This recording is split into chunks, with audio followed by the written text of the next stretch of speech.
Are you ready?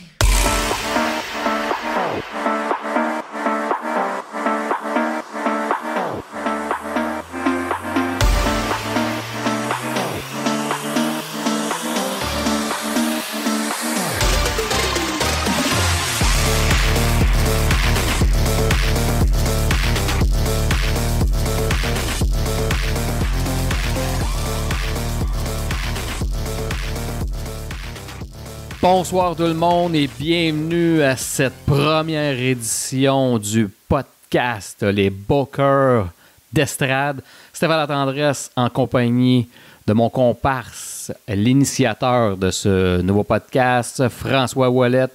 Frank, ça va? Ça va bien, merci toi mon Steph. Ça va très bien. Écoute, je suis fébrile. Tu m'es arrivé cette semaine avec une idée de podcast. Ça fait longtemps qu'on se connaît, ça fait longtemps qu'on est impliqués tous les deux dans la lutte.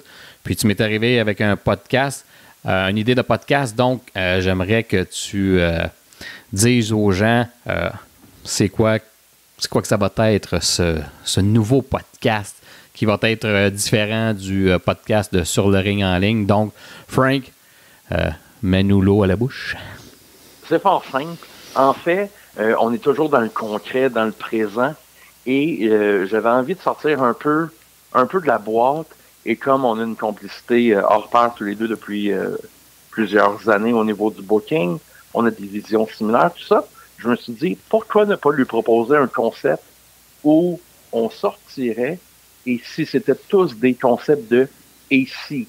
Donc, et si quelqu'un avait prolongé sa carrière, et si on avait donné la ceinture à quelqu'un d'autre, et si on pouvait former une carte All-Star, si on peut dire, puis de voir comment ça aurait pu poursuivre son cours.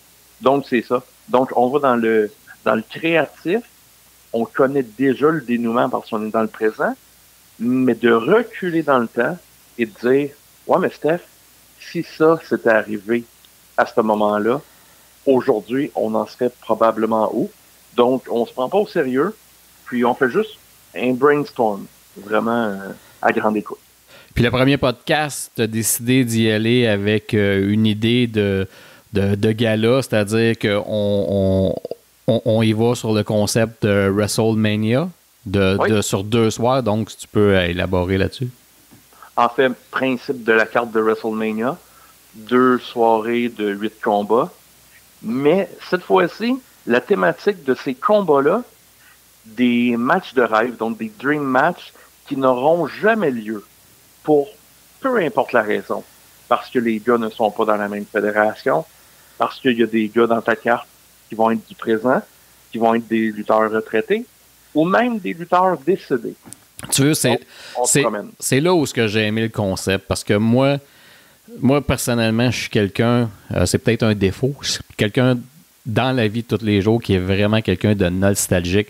Donc, quand tu m'es arrivé avec ce concept-là, surtout le concept qu'on va commencer avec le concept WrestleMania, une carte de rêve sur comme si on ferait 2 soirées. Moi, quand j'avais posé la question, est-ce qu'on peut prendre des gens qui sont décédés de toutes les époques, puis quand tu as dit oui, écoute, moi j'ai eu plein de flashs. Donc, évidemment, oui, de mon côté, je vais avoir des personnes qui, malheureusement, sont décédées, mais dans ma tête, à moi, je me dis, qu'est-ce que ça donnerait si le lutteur que je vais choisir qui est décédé, s'il serait vivant aujourd'hui, mais à l'âge, à l'âge qui était dans son prime, c'est ça qui est important, là, à l'âge qui était dans son prime, contre le lutteur à qui je l'opposerais, qu'est-ce que ça donnerait? Puis c'est ça un peu qui m'a motivé, puis qui me motive dans toute cette belle aventure-là qui commence ce soir. Oui, je pense que ça va être une belle carte. On n'aura probablement pas 100% des mêmes choix, des mêmes visions, mais ça va être le fun de pouvoir échanger là-dessus. Moi, j'ai mis vraiment beaucoup de monde sur la carte, même si c'est moins réaliste d'avoir une carte de 100 lutteurs, là, on ne fera pas de cachette. Mais j'ai l'impression que toi, tu vas peut-être y aller plus conservateur sur le nombre de personnes impliquées dans chacun des combats. Et ça va être des belles visions qu'on va pouvoir partager. J'ai bien hâte. J'ai déterminé un combat d'ouverture et un combat final pour chacune des cartes. Oui, exactement.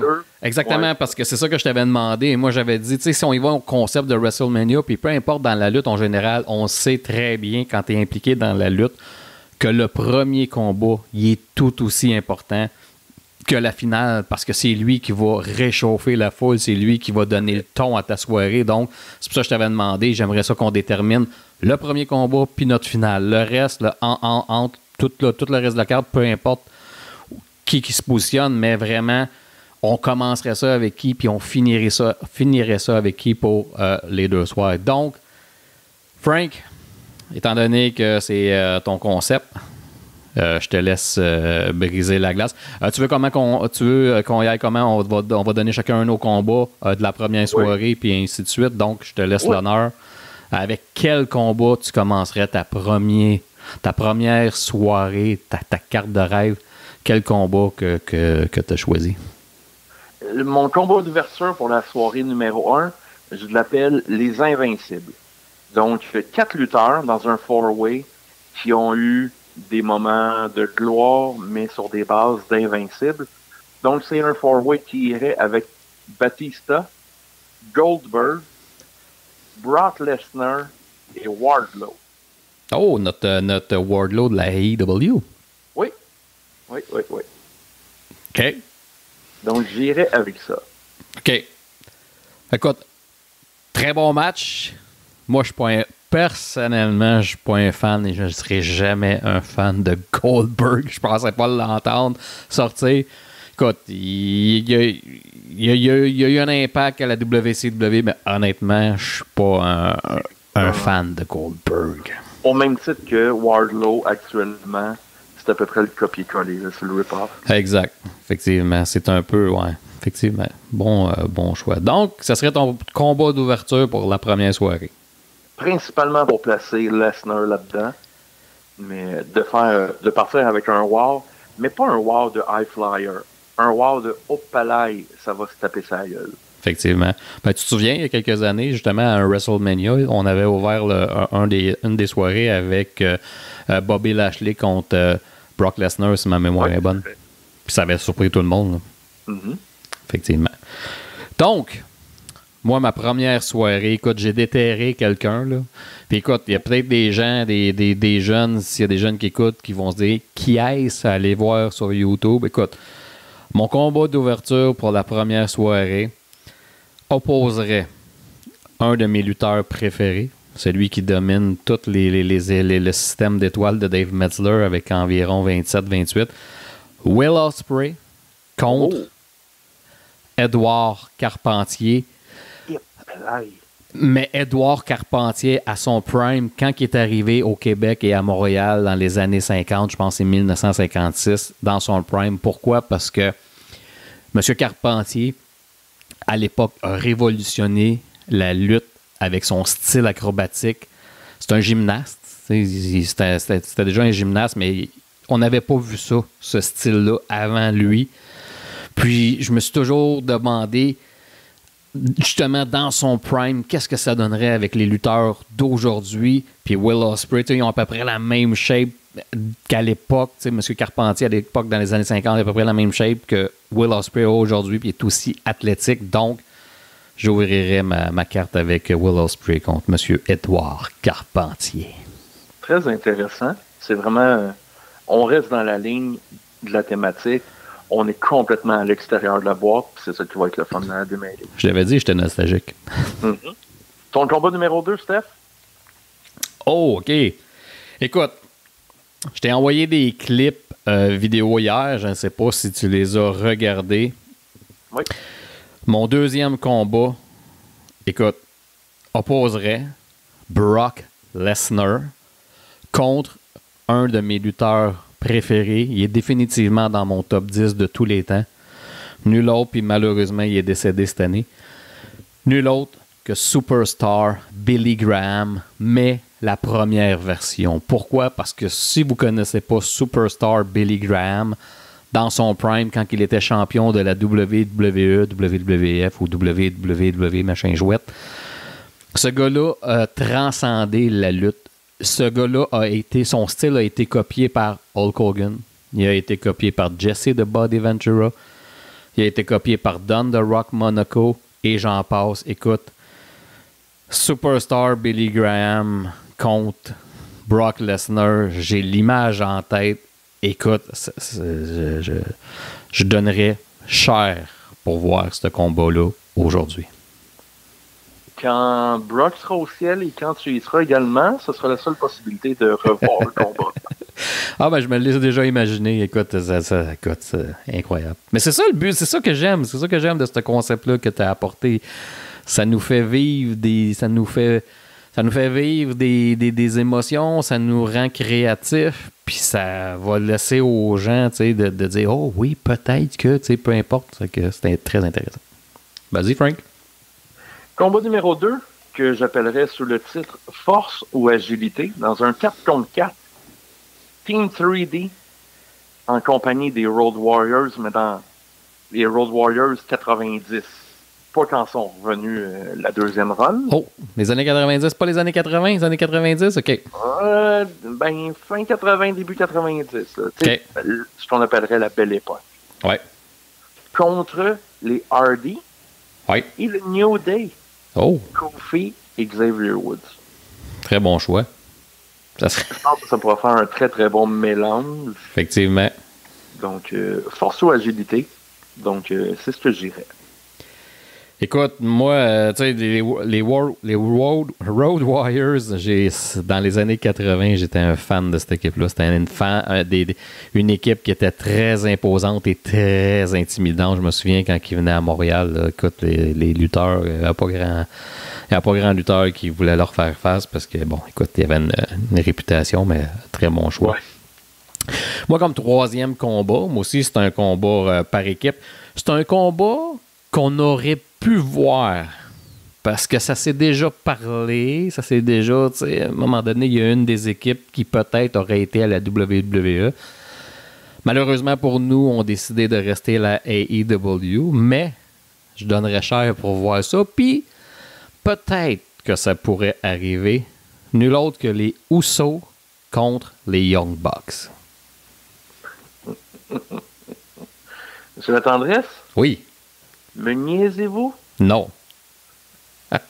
Young Bucks contre les Usos sont sur ma carte numéro 2. Oh! Et ça s'intitule Un potentiel 6 étoiles pour Dave Meltzer. Ah, Dave Donc, Meltzer. Nous avons un point en commun. Dave Meltzer que j'adore, parce que moi aussi, je m'amuse à côté les combats. Donc, tu vois, tu sais, quand on dit qu'on a une chimie, toi et moi, puis que les grands esprits se rencontrent, puis il faut spécifier aux personnes qui vont écouter, c'est que toi et moi, ça fait longtemps qu'on est dans le milieu, associé au milieu de la lutte québécoise, la lutte indie québécoise, et toi et moi, on a fait du booking. On a été au niveau créatif. On a été au niveau créatif, donc c'est pour ça un peu que tu es arrivé avec l'idée du nom du podcast, les bookers d'estrade, donc très important. Donc, bon choix. Puis on n'est aucunement au courant de la carte de l'autre, non. À préciser.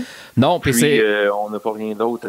Puis c'est très important parce que c'est justement, je voulais qu'on garde l'effet surprise, puis on est bien parti.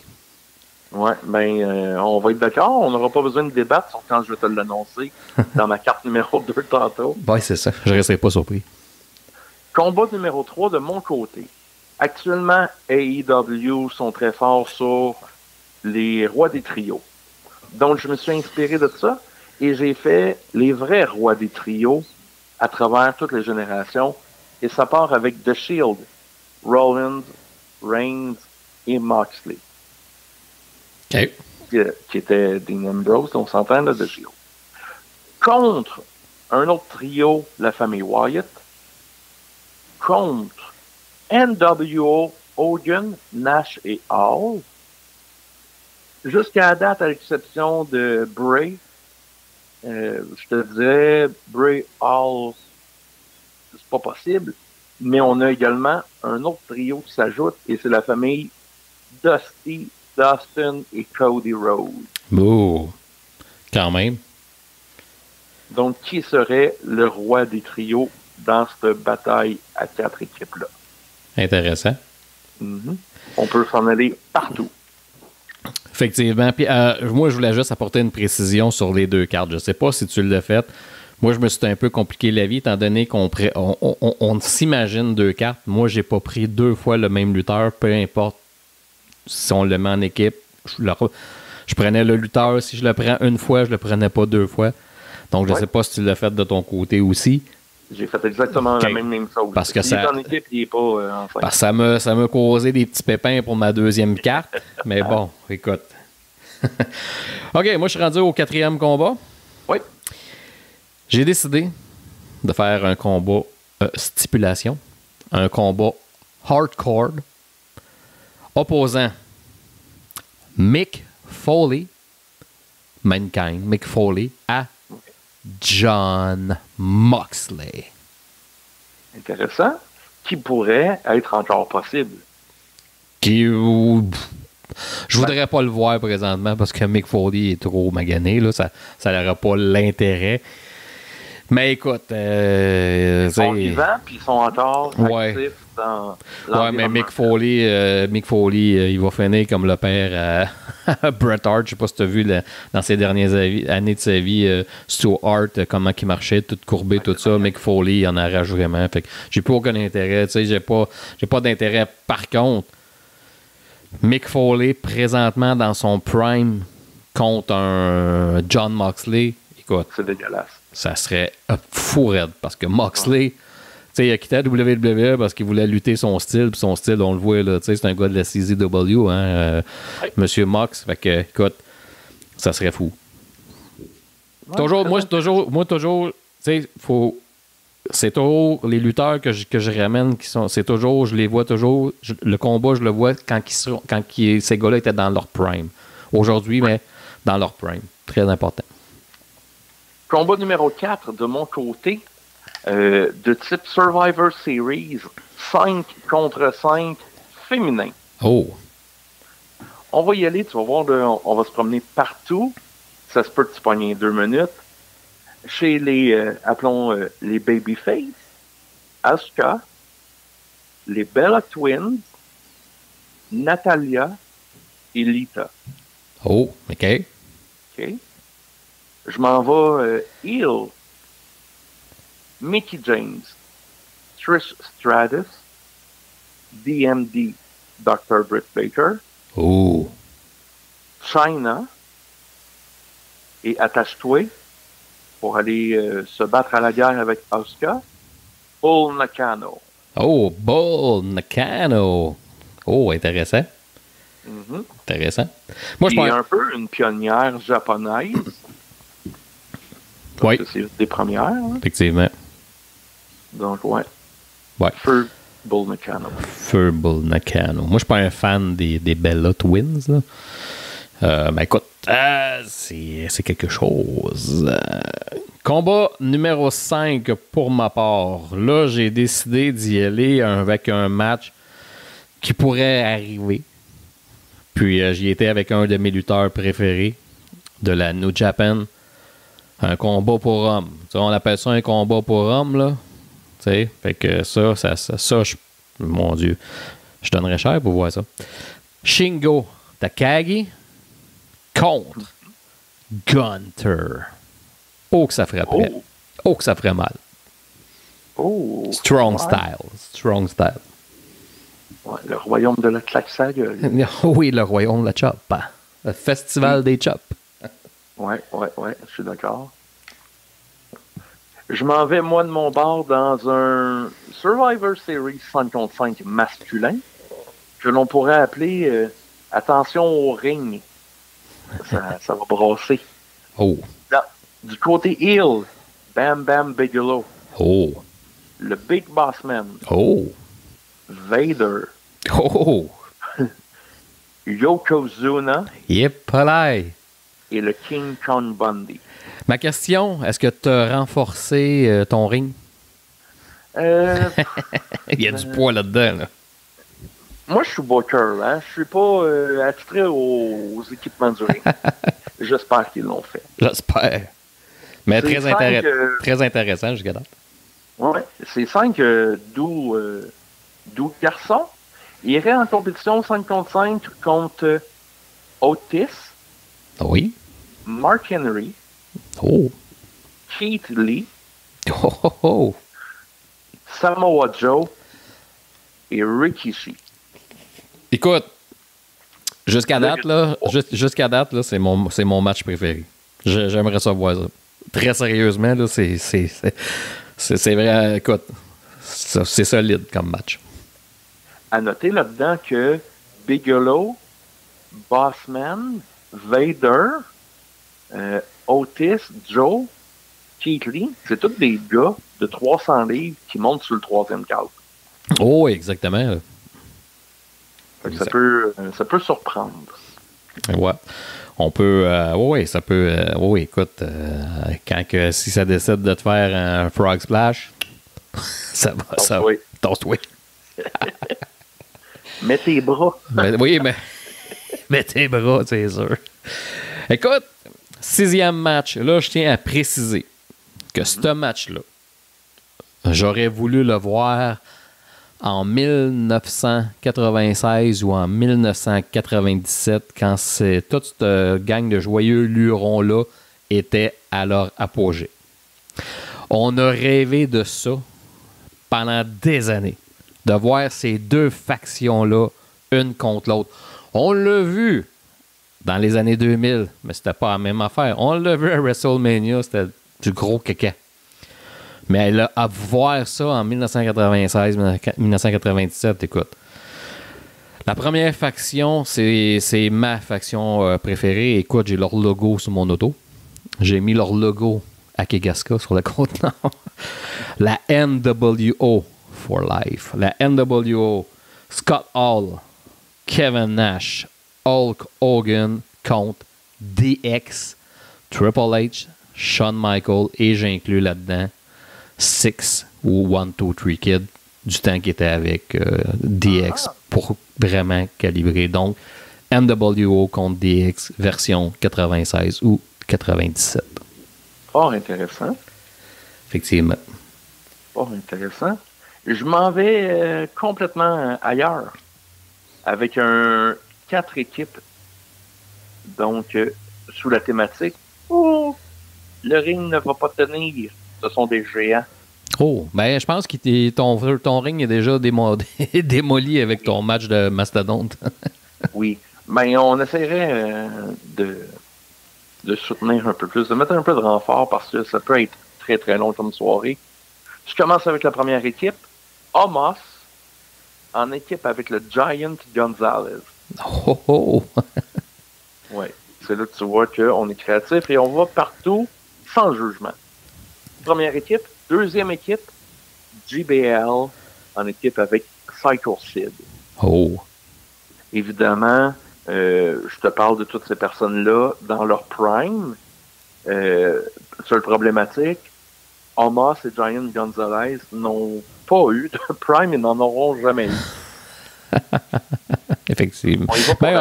Omos, il y a beaucoup de potentiel. Il est juste mal utilisé. Très, très, très, très. Et là, les deux dernières équipes, attache-toi. Les frères de la destruction, Taker et Kane, comme géant. D'accord. Et on unit pour le côté créatif, le père et le fils, le Big Show avec André, le géant fer. Oh, incroyable. Effectivement. Avec un André dans son prime, là, écoute... oui, effectivement. Oui, parce que, tu sais, Big Show, quand il a commencé sa carrière, évidemment, on l'avait vendu comme étant le fils d'André. Ça lui est resté un peu, mais écoute, l'idée était bonne. Puis, effectivement, ouais, j'aurais aimé ça. Je pense qu'André aurait approuvé de son vivant Big Show. Oui. Puis là, on pourrait se promener partout pour qui pourrait gagner le combat, là. Ouais. Ça pourrait être le père et le fils. Ça pourrait être autant Heel, ça pourrait être Taker, Kane. Il y a plein de possibilités de finish possibles. Effectivement. Écoute, mon 7e match, mon avant-dernier match de la carte numéro 1, j'y étais avec un combat féminin. C'est un combat que j'aimerais voir un jour. Avec une des lutteuses ayant un petit peu plus. Elle a beaucoup d'expérience, mais j'aimerais ça qu'elle ait un petit peu plus parce que ça serait vraiment le combat de sa carrière. Donc, pour moi, la meilleure lutteuse de tous les temps, là, Charlotte Flair, c'est la meilleure lutteuse de tous les temps. Il n'y a personne. Ça fait J'ai 52, ça fait pas loin de 45 ans que j'écoute la lutte et Charlotte Flair, si on me pose la question, c'est ma lutteuse numéro 1. Elle a tout. Donc Charlotte Flair contre, écoute, une de mes préférées, Britt Baker. Oh, Ouais. Mais c'est pas arrivé à NXT? Ça se peut, mais je m'en souviens pas. Mais je parle, là, tu sais, vraiment, là, maintenant, là, tu sais, quand un vrai combat. Gros prime. Ça se peut que ça soit arrivé, ça, t'as pas tort, parce que déjà, sur la carte de la deuxième soirée, j'ai un combat, je pense peut-être qu'ils ont déjà lutté, mais je l'ai jamais vu. Mais Flair contre Baker, écoute, j'aimerais savoir ça. Mm-hmm. 7e combat, de mon côté, un 3 contre 3, où est-ce que là, c'est bienvenue à l'école. Oh. Là, c'est une leçon de lutte technique. 3 contre 3, on mélange tout. Dean Malenko, Lance Storm et Bryan Danielson. Oh. Contre le controversé CM Punk. Oh. Non. Non. William Regal, mais le CM Punk de Ring of Honor. Le CM Punk de Ring of Honor. Pas de la WWE, pas de la AEW. Le bon vieux Punk. Celui qu'on a vu à Midsummer Madness. Oui. À Montréal. Celui-là. À ma défense. Donc, contre Punk, William Regal et Monsieur Technique, Nigel McGuinness. Oh oui, Nigel. Oui, effectivement. Très bon lutteur. Ouais. Monsieur McGuinness. Écoute. Tu t'en vas où avec ta finale, là? Moi, la finale de ma première soirée, écoute, un autre de mes lutteurs préférés de la New Japan, donc je fermerai ma première soirée de carte de rêve avec nul autre que l'ancien, je pense qu'il est en joueur champion, le Okada contre l'un des meilleurs lutteurs présentement là, sur la planète. Puis, plus que le temps passe, puis plus qu'il monte dans mon rang des meilleurs lutteurs que j'ai vus, ben, pour toutes. Là. Moi, quand je dis meilleurs lutteurs, c'est l'ensemble de l'œuvre. Donc, Okada contre Roman Reigns. Oh, c'est intéressant. Ça serait ma finale. Ouais. Ça ne me déplaît pas, ça me rend curieux. Hein? Ouais. T'es-tu prête pour ma finale? J'attends juste ça. Je suis sur le bout de mon siège. Je pense que celui-là, tu vas l'aimer. Et là, on ressuscite des gens, on se mélange avec des générations encore actives, un peu de toutes. La finale, sous le thème Survivor Series 5 contre 5. Encore? Oui. Finale, là, une finale. Oui, mais tu vas comprendre pourquoi. T'as pas le choix de le mettre en finale. D'accord. Le titre du combat serait La revanche du Montreal Screwjob. D'accord.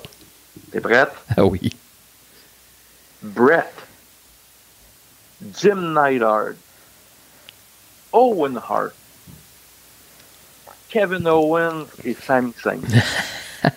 Je ris parce que tout ce que tu viens de nommer, là, toute cette gang de joyeux lurons-là sont sur ma deuxième carte.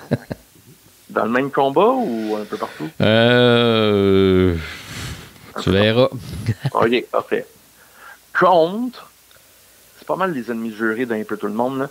Contre Shawn Michaels, capitaine de son équipe, le British Bulldog, avant qu'il joigne les rangs de la Hart Foundation, Lex Luger et les Briscoes. Oh. Oui. Là, promène-toi, fais du mix and match. Les Briscoes dans le ring avec Owen Hart ou Owens, appelle-les comme tu veux, là. Ben écoute, avec n'importe qui, ça bûche. Les Briscoes avec Owens, écoute, t'as parlé de Kevin? Kevin Owens? C'est ça. Owen Hart?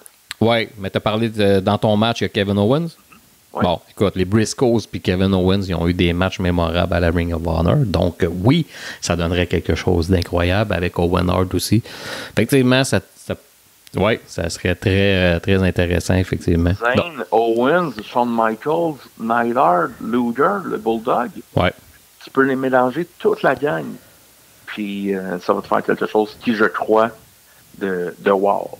Là, Meltzer, là, il s'approcherait du 7 étoiles. Écoute, c'est ce qui serait notre présentation chacun de notre première soirée de lutte. On va y aller avec la deuxième soirée de lutte. Comme on a dit au début, on a fait un copier des deux soirs. On a fait le même principe que WrestleMania sur 2 soirs ou The Wrestle Kingdom de la New Japan avec 2 soirs. Donc, Frank, deuxième soirée, ton match d'ouverture, ton premier combat de la deuxième soirée, ça serait quel combat? Je l'appelle le Once in a Lifetime. Mais, à l'heure actuelle, plus que possible, mais on va voir où est-ce que le booking va s'en aller, les Lucha Brothers contre, dans leur prime par équipe, Edge et Christian. Oh, quand même. Intéressant. Très intéressant. Comme match d'ouverture, ça serait très solide. C'est vraiment, tu sais, ce que j'appelle ça donne vraiment le ton. Ce genre de match-là donne vraiment le ton à la soirée parce que là, tu embarques complètement la foule. Tu es sûr d'avoir de l'action. Puis écoute, ouais, effectivement, très bon choix. Moi, comme premier combat de ma deuxième soirée, là, j'ai hésité. Écoute, j'ai hésité parce qu'il me restait juste ce combat-là à placer.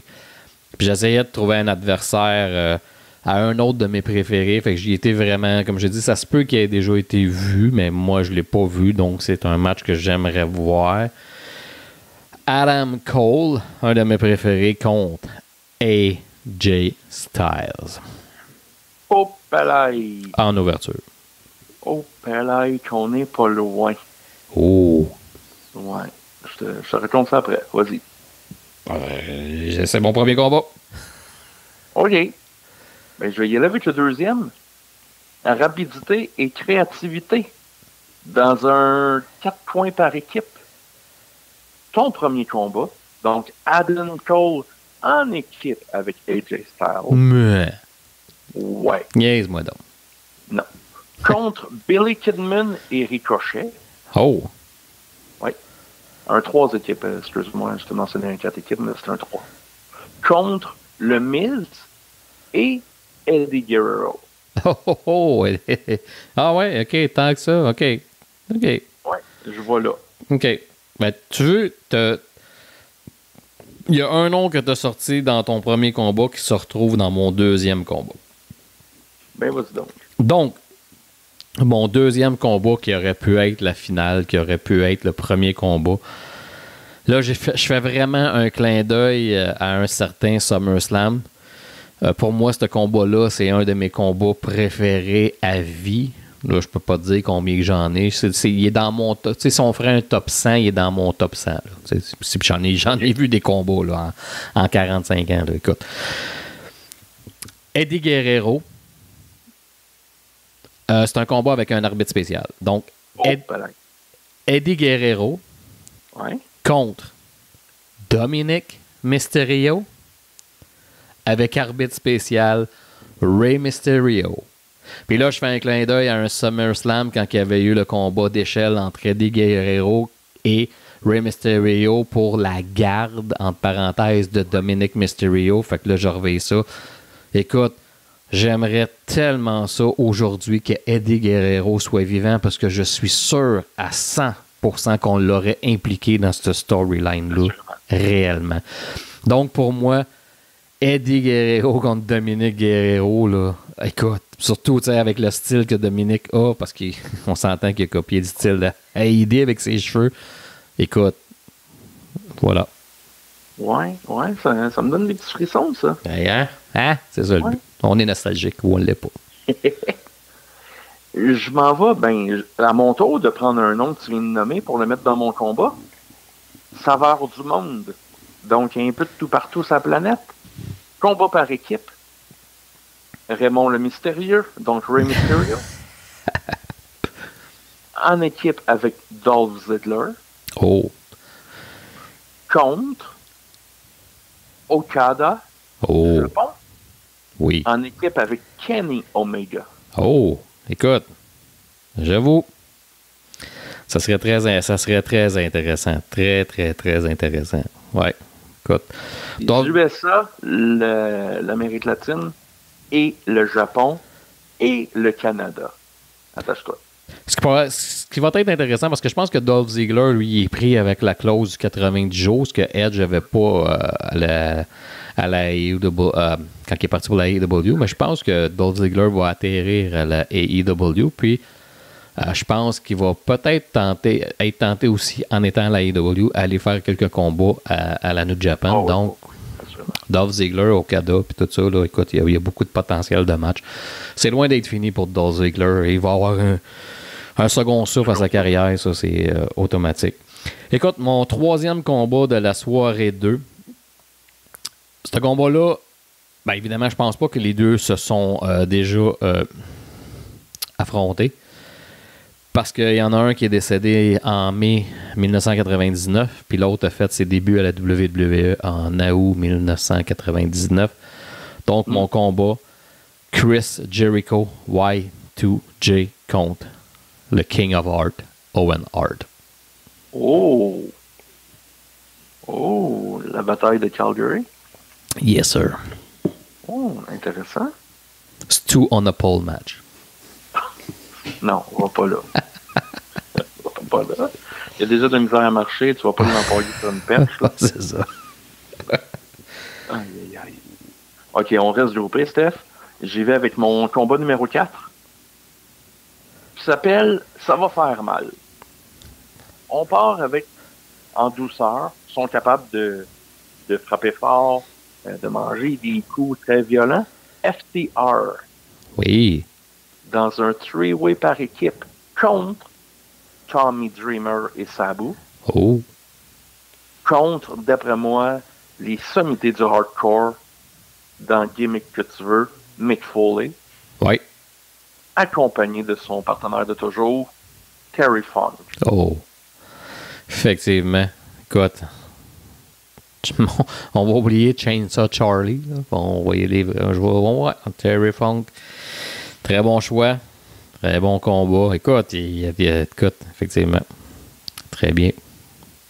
Je vais tout de suite enchaîner avec mon combat numéro 5, vu qu'il va passer plus rapidement. Vas-y. Je te donnerai le 5 après. Ben, mon combat numéro 5 est un combat de la première carte. Les Young Bucks contre les Usos. Oh. Donc voilà, on a déjà extrapolé. J'espère. Ouais, j'aimerais ça voir ça. J'aimerais ça que ça se concrétise. Écoute, ça serait tellement. Si c'est bien fait, ça serait vraiment un bon match, puis un match qui serait sûrement candidat pour le match de l'année. Je poursuis avec un combat féminin. Comme 5e combat, oui. Moi, je suis rendu à 4. Je suppose que tu es rendu, mais moi, je suis rendu à 4. Moi, j'ai juste 6 combats. 7, 1, 2, 3. Ouais, ça, c'est mon 4e combat. OK. Becky Lynch contre Feu Sherry Martel dans son prime. Sherry Martel dans les années 80, là. Eh, my God. Oh. Becky Lynch me fait tellement penser à Sherry Martel dans les années 80. Là, je te parle pas de Sherry Martel quand elle était avec Macho Man à la WWE. Sherry Martel à la AEW quand elle était championne féminine de la AEW, quand elle venait à Montréal au Centre Paul Sauvé, tout ça. Elle était belle. J'étais en amour avec Sherry Martel. Moi, quand j'étais adolescent, là, écoute, j'étais en amour avec Sherry Martel. Elle était tellement belle. Puis, tu sais, elle était tellement méchante. Mais une belle méchante. Je sais pas comment dire ça. Ouais. Fait que Becky Lynch contre Sherry Martel. Écoute, je donnerais n'importe quoi pour voir ça aujourd'hui. Écoute, that's it. Intéressant. On repart donc avec l'autre? Oh, tu veux que je continue? Ben oui, on va alterner. Écoute, on garde toujours dans l'idée que les noms, les vieux noms, on s'enligne, qu'on les imagine dans leur prime. Mm-hmm. J'aimerais tellement ça voir ces deux gars-là builder un match en promo, là, des promos, puis arriver à un combat là, sur WrestleMania ou peu importe. J'y vais avec Stone Cold Steve Austin contre MJF. Intéressant, oui. Je vais pas aller plus loin pour le moment. D'accord. Je vais y aller de mon côté. Un combat pour hommes. Et c'est un combat par équipe sous forme de gauntlet. Parce qu'on a donné des 4 coins et compagnie, on en revient. Oui. Première équipe, Mr. Perfect en équipe avec Hardcore Holly. Oh, Hardcore Holly, ah ouais, dans tes choix, quand même. Oui, pour des gars ayant des réputations de je cherche pas le trouble, je vais te taper sa gueule, puis tu feras rien d'autre. C'est comme des combats de vrais hommes, là. Oui. En équipe, on aurait également notre Québécois, Dino Bravo. Oui. En équipe avec le Hot Rod, Roddy Piper. Oh. Oui. On s'en va dans une autre équipe. Flair en équipe avec Arn Anderson. Équipe numéro 3. Pour l'équipe numéro 4, là, on s'en va vraiment le flashback. Antonio Inoki. Oui. En équipe avec Bruno Sammartino. Oh, écoute, 2 légendes. Oui, tout à fait. Puis on va en ajouter un autre qui est venu à Montréal il y a quelques années. Killer Kowalski en équipe avec Gunther. Oh. Écoute, ça, je l'avais pas vu venir, celle-là, mais effectivement, oui. Killer Kowalski. Effectivement, oui, écoute. Mais la version de Gunther, là, si on a à choisir un match, là, son combat avec PCO. Écoute. Ce Gunther-là avec Killer Kowalski. Écoute, j'ai pas vu ce combat-là. Il faudra que je l'écoute un moment donné. Je ne l'ai pas vu. Ça manque à ma culture. Mais je me fais un devoir de visionner ça dans les prochains jours. Ouais, c'est violent. Écoute, tu as sorti un lutteur dans ce match-là qui est mon idole de jeunesse au Québec. Puis c'est Dino Bravo. Je ne l'ai pas mis sur une des 2 cartes parce que j'ai pas été capable de figurer contre qui je le mettrais. Écoute, shame on me. Mais on improvise. Là. Si tu as rajouté un combat, Dino Bravo contre... Écoute, moi j'irais, parce que ça c'est un match qui a déçu, c'est vraiment vrai. Là. C'est un match qui aurait dû avoir lieu. On voulait vendre ce match-là puis qui n'a jamais eu lieu. C'est-à-dire Dino Bravo contre Hulk Hogan au Forum de Montréal. Pour X raisons, Vince McMahon a choqué. Ce match-là n'a jamais vraiment eu lieu. Pourquoi? Parce que Vince McMahon craignait que son favori, son gros babyface Hulk Hogan se fasse tuer au Québec, à Montréal, au Stade olympique, étant donné que Dino Bravo, ben, c'est un lutteur local, donc c'est pour ça. Je trouve que c'est une mentalité... C'est tellement poche comme raison, parce que je suis sûr que ça l'aurait rempli le Stade olympique, puis ça nous aurait fait un beau moment.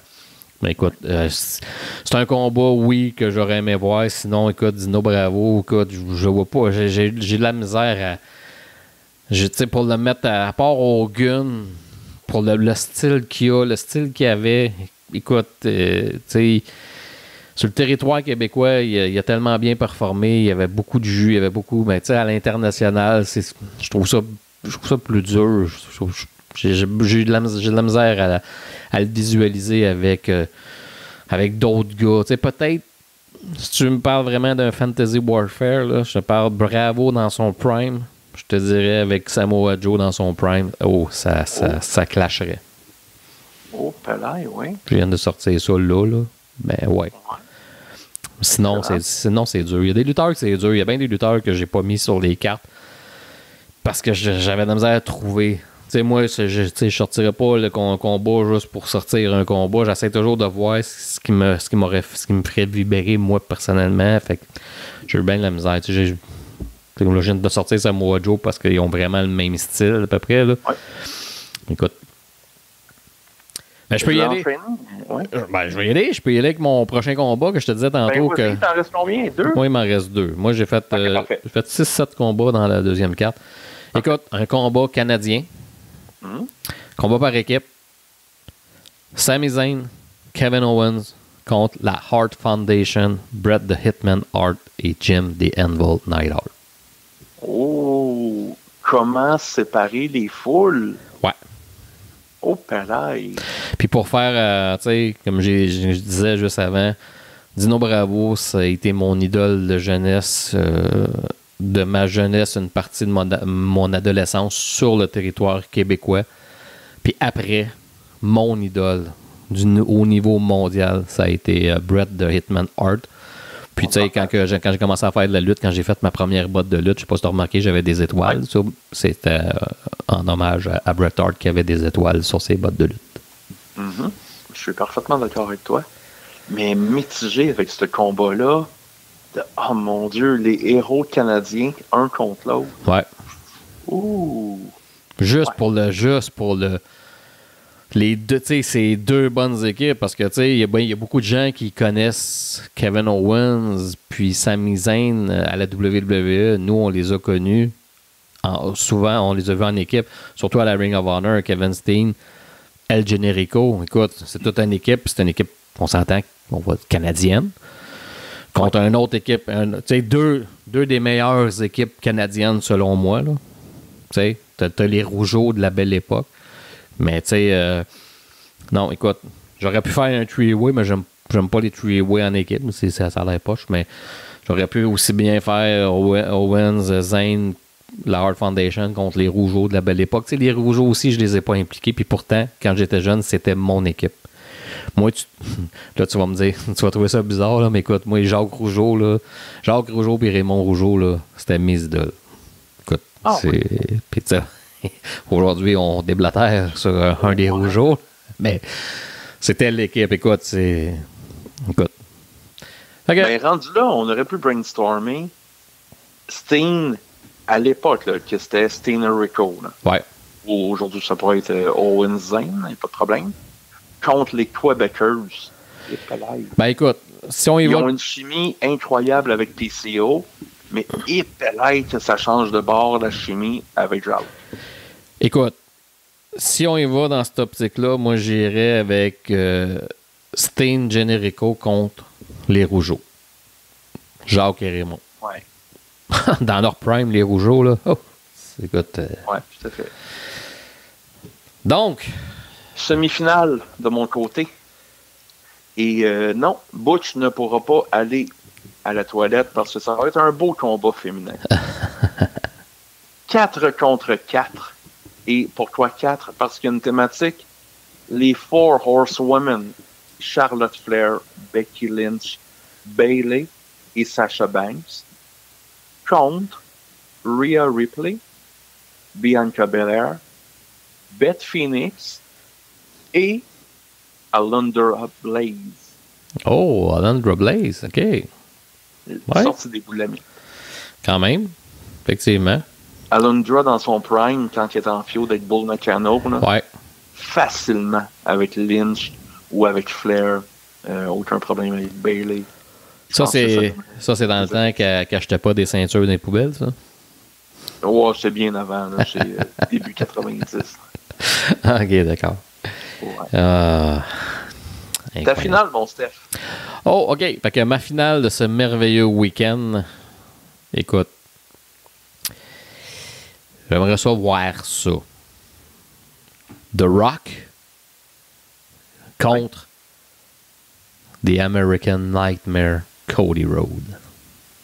Et voilà, c'est ma finale de ma deuxième soirée. Qui pourrait être possible, là.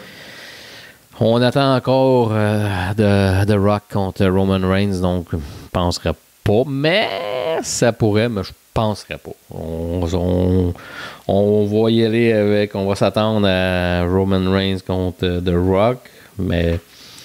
Écoute, j'aimerais tellement voir ça présentement. Là. The Rock recule un peu une couple d'années là, contre Cody Rhodes, présentement qui est dans son prime. Écoute, ça de deux ans, des deuxième génération, puis whatever. Là. Écoute, très, très intéressant. Je serais curieux de voir la foule, comment la foule serait divisée. Ouais. Ce serait délicat. Mais Rocky serait amplement capable d'aller jouer le heel sans aucun problème. Question de donner le shine à Cody. Là. Oh, oui, c'est sûr. Mais ouais, ce serait toute qu'une finale.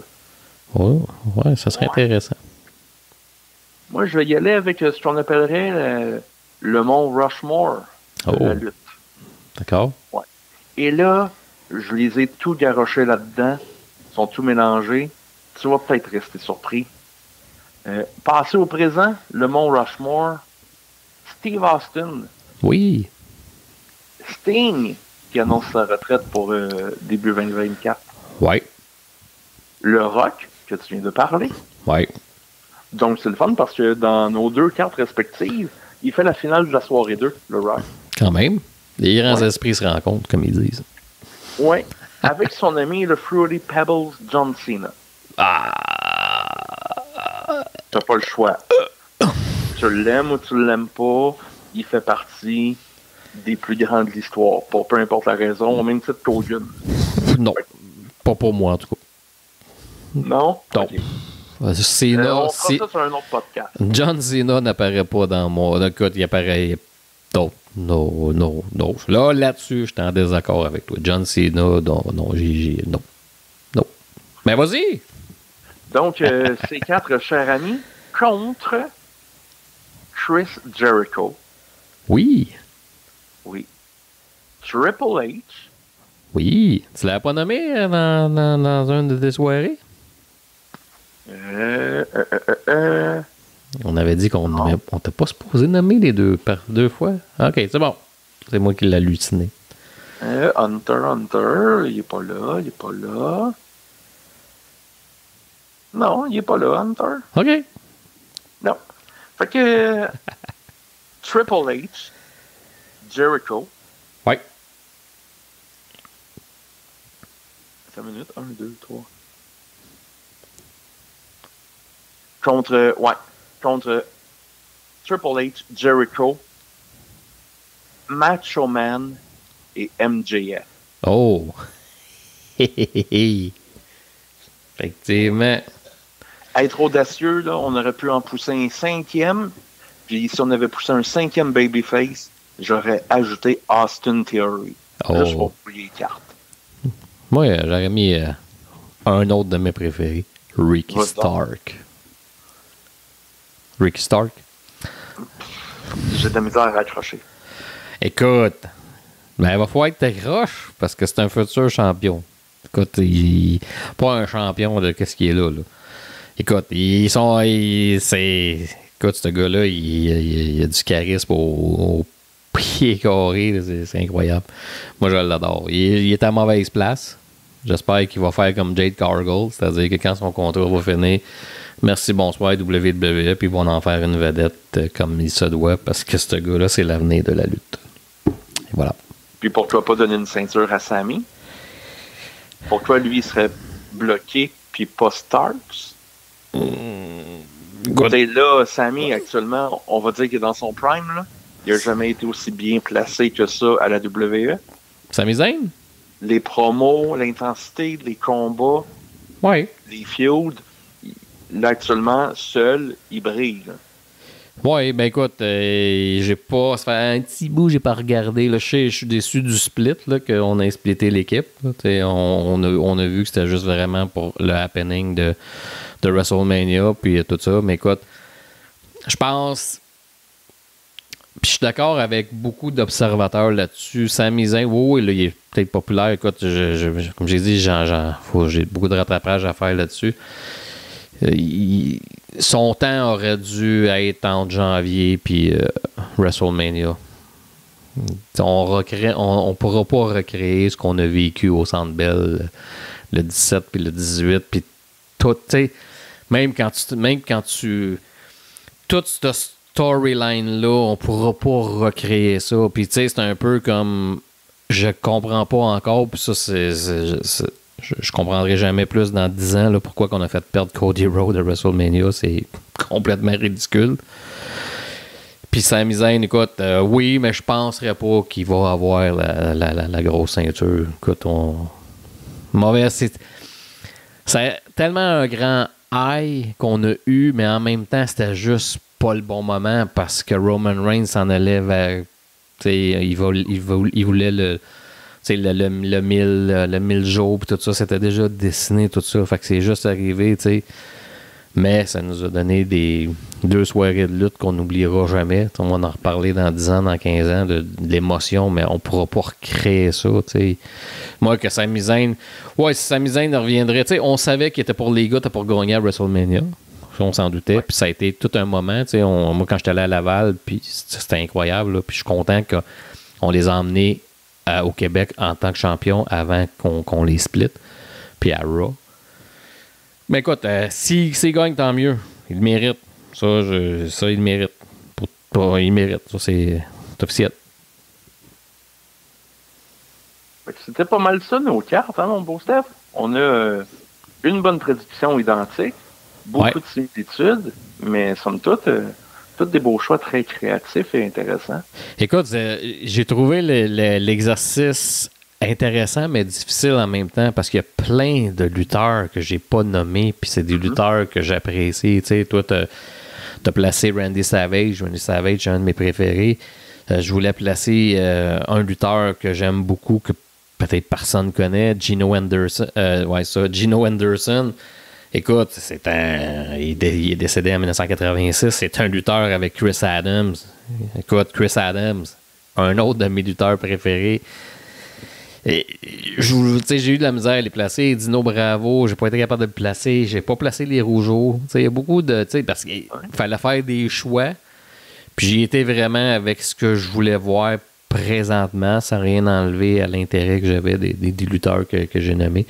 Mais écoute, j'ai vraiment aimé l'exercice, puis je pense que ça donne le ton sur ce nouveau podcast-là, sur ce que ça va donner, comment qu'on va brainstormer pour les prochains. Puis parlant de prochains, Frank, tu as une idée du prochain sujet, juste un peu pour teaser un peu ceux qui écoutent?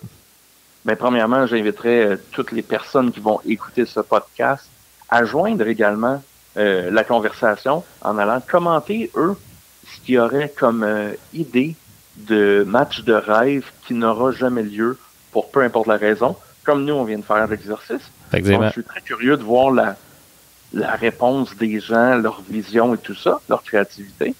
Et de deux, annoncer déjà le prochain sujet sur un peu la thématique. Ouais, mais si quelque chose était arrivé ou n'était pas arrivé. Donc, le prochain podcast, le sujet, ça va donner du temps pour réfléchir et trouver des pistes de vision. Mon Steph, et si, bien que malheureux, Owen Hart ne tombait pas du toit? Oh, écoute. Fait que dans le fond, tu sais, si Owen Hart ne descendait pas du toit du Kemper Arena à Kansas City en Blue Blazer, qu'est-ce qui serait arrivé? La suite des choses. Là, on réécrit l'histoire là, à partir du pay-per-view. À partir du pay-per-view Over the Edge, on élimine qu'Owen Hart décède tragiquement. Il est encore là. Fait qu'on réécrit.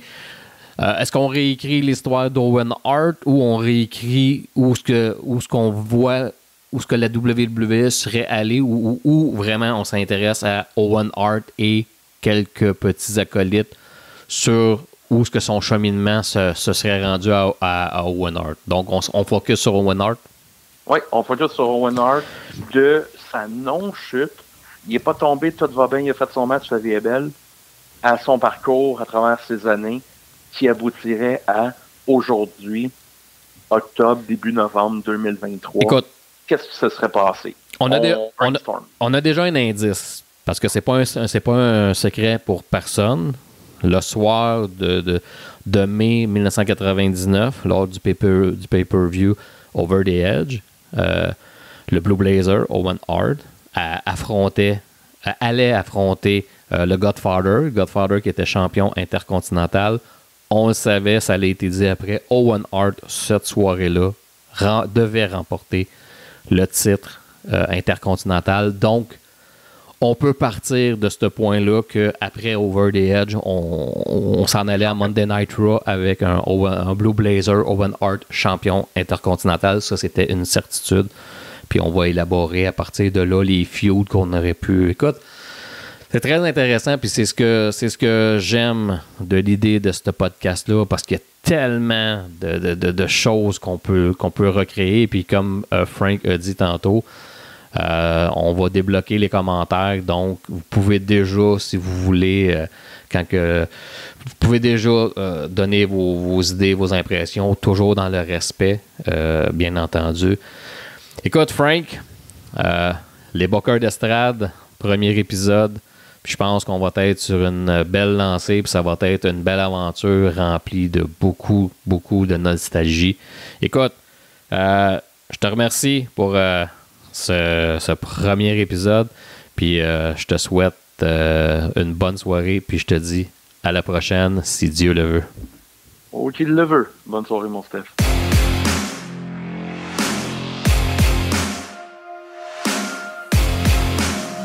Thank you.